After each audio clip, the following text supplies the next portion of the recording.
বাংলাদেশের রাজনৈতিক মঞ্চে ফের আলোচনার কেন্দ্রে শেখ হাসিনা। আবারও গুঞ্জন উঠেছে তিনি নাকি দেশে ফিরে আসবেন।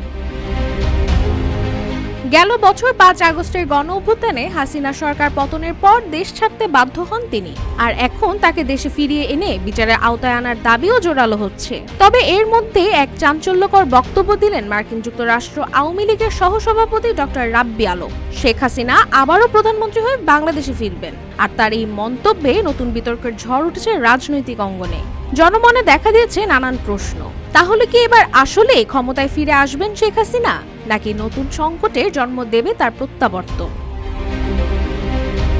গেল বুধবার ভারতের সংবাদ সংস্থা ANI-তে দেওয়া এক সাক্ষাৎকারে এমনটাই মন্তব্য করেন ডক্টর রাব্বি আলম, যেখানে তিনি শেখ হাসিনার ফিরে আসার পক্ষে দৃঢ় অবস্থান জানান। তিনি আরো বলেন, শেখ হাসিনা আবারও প্রধানমন্ত্রী হিসেবে বাংলাদেশে ফিরবেন। বাংলাদেশের বর্তমান সংকট আন্তর্জাতিক সম্প্রদায়ের হস্তক্ষেপ ছাড়া সমাধান সম্ভব নয়। এই সময় তিনি ভারতীয় প্রধানমন্ত্রী নরেন্দ্র মোদীকে ধন্যবাদ জানান শেখ হাসিনাকে তার দেশে নিরাপদে আশ্রয় দেওয়ার জন্য।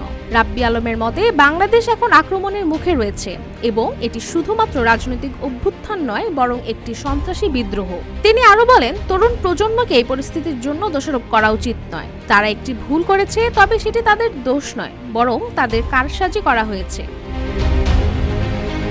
এদিকে তার মন্তব্যের পর রাজনৈতিক মহলে সৃষ্টি হয়েছে নানা প্রতিক্রিয়া। আওয়ামী লীগের নেতাকর্মীরা এতে আশার আলো দেখলেও বিরোধী দল এবং সাধারণ জনগণের মধ্যে দেখা দিয়েছে এই বক্তব্যকে ঘিরে মিশ্র প্রতিক্রিয়া। রাজনৈতিক বিশ্লেষকরা মনে করছেন, শেখ হাসিনার দেশে ফেরার সম্ভাবনা ঘিরে আগামী দিনে আরও নাটকীয়তা তৈরি হতে পারে।